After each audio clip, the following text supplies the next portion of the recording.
Hi bro, படம் உங்களுக்கு எப்படி இருந்துச்சு? செம்மையாக இருந்துச்சு ப்ரோ, வெரி ஹார்ட் ஹிட்டிங்காக இருந்துச்சு. பேசிட்டு இருந்தோம் ரொம்ப நாள் கழிச்சு இந்த மாதிரி ஒரு நம்மளுக்கு ரிலேட்டபுளாக இருக்கிற மாதிரி சினிமா பற்றி தான். ஆனால் சராசரியாக ஒரு விஷயம் சாதிக்கணும்னு நினைக்கிற எல்லாருக்குமே பயங்கர ரிலேட்டபுளாக இருக்கும். மயக்கம் எனக்கப்புறம் இது ஒரு இம்பேக்ட்ஃபுல்லான ஒரு படம். ஆமாம் ஆமாம், பயங்கர சூரரை போட்டுலாம் இருக்குது. பட் அதில் சினிமான்றனால பர்சனலி கனெக்ட் ஆயிடுச்சு. ரொம்ப அருமையான படம். கவின் த நெக்ஸ்ட் இதுதான், அவர் வேற லெவல், சூப்பராக பண்ணியிருக்காரு.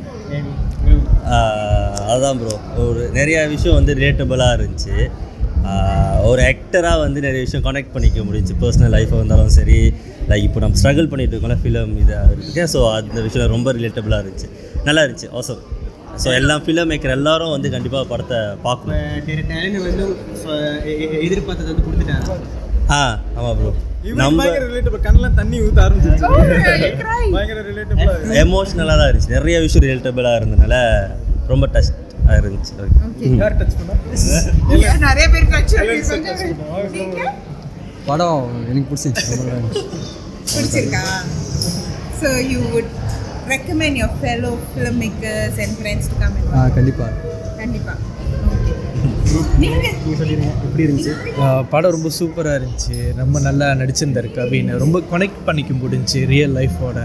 இமோஷ்னலாக இருந்துச்சு. அந்த இமோஷனல் வந்து அழுக வைக்கிற மாதிரி இருந்துச்சு, அது சிரிக்க வைக்கிற? இல்லை உண்மையிலே அழுக வைக்கிற மாதிரி தான் இருந்துச்சு. தேட்டர்னால பரவாயில்ல, இது வீட்டில் பார்த்தீங்கன்னா குமரி அழுந்துருக்கும் போல அடக்கிக்கிட்டு இருக்கிறதா இருந்துச்சு. வாஸ்தவம் தான். Is there like a particular scene that you all feel like really connected? Yes, 90% connect தான் பண்ணிச்சு. அது செகண்ட் ஹாஃப் தான் நம்ம இன்னும் கனெக்ட் ஆகலை. அந்த சீசனுக்கு இன்னும் போல. நீங்கள் பார்த்தீங்கன்னா உங்களுக்கு புரியும். அந்த சொல்கிறத பார்த்தா கப்புள் சீன் பண்ணி நினைக்கிறேன். சொல்லுங்க. இவர் மட்டும் தான் வெற்றி மருந்து வந்தப்போ கத்துனாரு. நாங்கள் எதிர்பார்த்த டைலாக் வரல. இல்லை ஒருத்தர் சொன்ன ரூமரு சிவகார்த்திக் வராருன்னு. சிவகார்த்திக் பதிலா ஐயோ நம்ம போட்டுற வேண்டியதான் அதை. இது மட்டும் தூக்கி. ஸோ ஓவராலாக வந்து படம் ரெக்கமெண்ட் பண்ணுறீங்களா மக்களுக்கு? இந்த படத்தை மேஜராக யார் வந்து பார்க்கலாம் நினைக்கிறீங்க? வயசு பசங்க, சாதிக்கணும்னு நினைக்கிற பசங்க மட்டும் அப்ப இல்ல, எல்லாரும் குறிப்பா பசங்களுக்கு ரொம்ப கனெக்டடாக இருக்கு. முக்கியமா பண்ணிக்கிட்டு இருக்கிறவங்க, லைக் கிவ் அப் பண்ணணும் அப்படி முடிவு எடுக்கிறவங்க வந்து இந்த படத்தை வந்து கண்டிப்பாக பார்க்கணும். ஒரு பாயிண்ட்ல எல்லாரும் முடியல, கிவ் அப் பண்ணிடணும் அப்படின்னு ஒரு டிசிஷன் போகல. ஸோ அவங்களாம் அந்த படம் வந்து பார்த்தாங்கன்னா யூஸ்ஃபுல்லாக இருக்கும். சினிமான்னு மட்டும் இல்லை, ஓவராலாக எது வேணாலும் டெக்னிக்கலாக நல்லா பண்ணியிருக்காங்களா? பயங்கரமா. அதான் பின்னாடி ஒன்று பண்ணியிருக்காங்க, நீங்கள் பாருங்க. So all of you are from filmmaking industry, right? So it's very relatable. நினைக்கிறேன். நான் படம் பண்ணுறேன், என் டைரக்டர் அஸ்வின் என் பேர். ஸோ இவங்கெல்லாம் நடிக்கிறாங்க. இவரே எடிட்டர், இவரோட டைரக்டர் தான் என்னோட அசிஸ்டன்ட் டைரக்டர். ஸோ இவரோட டைரக்ட் பண்ணுறாரு, படம் பண்ணுறாரு. ரீசனாக எங்களோட படம் துணிந்தல் டீசர் நீங்களும் ரியாக்ட் பண்ணியிருந்தீங்க. ஸோ பார்க்காதவங்க கண்டிப்பாக பாருங்கள், சர்ப்ரைஸ் பண்ணுங்கள். ஆக்சுவலி குவைட் நல்ல ரெஸ்பான்ஸே கிடச்சிச்சு அந்த டீசருக்கு. எஸ்பெஷலி இந்தியா ஃபாலோவர்ஸ் நிறைய பேர் பார்த்துட்டு நல்லா ரெஸ்பான்ஸே கொடுத்துருந்தாங்க. அது தனிப்பட்ட வீடியோவே நான் போடுறேன். உங்களோட ரியாக்ஷனுக்குமே நல்ல ரெஸ்பான்ஸ். தேங்க்யூ. இருந்துச்சு.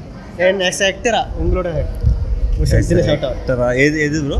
துணிதல் இல்லை, இது ஸ்டார் பற்றியா இல்லை துணிதல் பற்றியா? துணிதல் நான் வந்து கேரக்டர் பண்ணியிருக்கேன். இல்லை, கேரக்டர் பண்ணியிருக்கேன். ஆக்சுவலி அந்த படம் வந்து துணிதல் வந்து லைக் 4 years பேக் நம்ம ஷூட் பண்ணுது. அப்போ MCO நிறையா ஸ்ட்ரகிள்ஸ்லாம் இருந்ததுனால இப்போது அதை வந்து ப்ராடக்டாக வெளியாக்க போகிறோம் ஃபியூ வீக்ஸில். ஸோ அதுதான் எனக்கு வந்து ரொம்ப கனெக்டட் ஆன ஒரு படம் துணிதல். ஏன்னா என்னோடய ஃபர்ஸ்ட் ஷார்ட் ஃபிலிம். நான் செய்ய முடியாது நினச்ச ஒரு ஜானர் வந்து நான் இந்த படத்தில் ஃபர்ஸ்ட்டாக அட்டெம்ப்ட் பண்ணியிருக்கேன். ஸோ கண்டிப்பாக வெளியானதுக்கப்புறம் சப்போர்ட் பண்ணுங்கள், பாருங்கள், ஷேர் பண்ணுங்கள், கண்டிப்பாக பார்க்கணும். மறக்காமல் நம்ம சேனலில் வந்து ரிவ்யூவர் வந்து கண்டிப்பாக வந்துடும். நம்ம எப்பயும் டெக்னிக்கலாக பேசினாலும் டெக்னிக்காக நிறைய வேலை பேசுவோம். நீங்கள் அதை எதிர்பார்க்குறீங்க. ஸோ நம்ம கண்டிப்பாக அதை பற்றி பேசுவோம். அண்ட் ஸ்டார் படத்தையும் வந்து மறக்காமல் இருப்பாருங்க. என்னோட ரிவ்யூ எனக்கு தனியாக நான் சொல்கிறேன், ஓகேயா? கொஞ்சம் நிறையவே பேசுவோம். மறக்காம இந்த லைக், ஷேர், சப்ஸ்கிரைப் எல்லாம் பண்ணி விட்ருங்க மக்களே. இந்த ட்ராயாப்புக்கும் பண்ணி விட்ருங்க. இவங்களோட பேச்சு வந்து டிஸ்கிரிப்ஷன் லிங்க்லாம் கொடுக்குறேன், நீ கொடுத்த மாதிரியே முடிஞ்சால் கொஞ்சம் செக் அவுட் பண்ணிக்கிட்டு இருக்கேங்க, ஓகேயா? அண்ட் பை சொல்லிடுங்க ப்ரோ. கண்டிப்பாக பாருங்கள், சப்போர்ட் பண்ணுங்கள், சப்ஸ்கிரைப் பண்ணுங்கள்.